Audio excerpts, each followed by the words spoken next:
Okay, I'm actually inside the Microsoft Excel right now. All right, so this is Microsoft Excel itself. Okay, let's see all this. Oh, oops. Right. And I already key in two value here, 50 and 100. And this one, okay, maybe you can't see it, so I'll just copy it out and put it here. Right.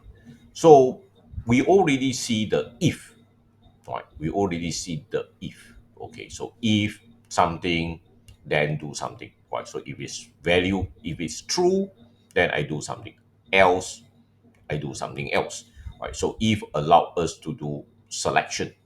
Okay, however, uh what if I need a more, I need more complex form of condition, right? A more complex form of condition.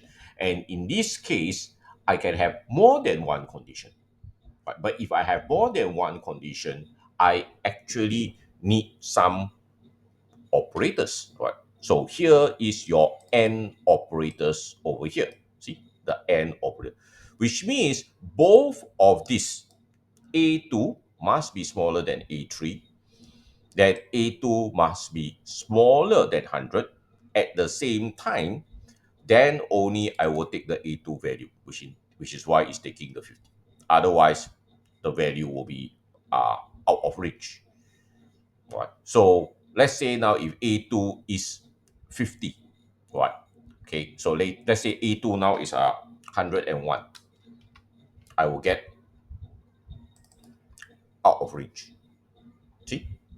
Because A2 is bigger than 100. Any one of them is wrong, I will actually get a value out of reach. Okay, so this allow the AND function allow us to create two conditions that must be fulfilled.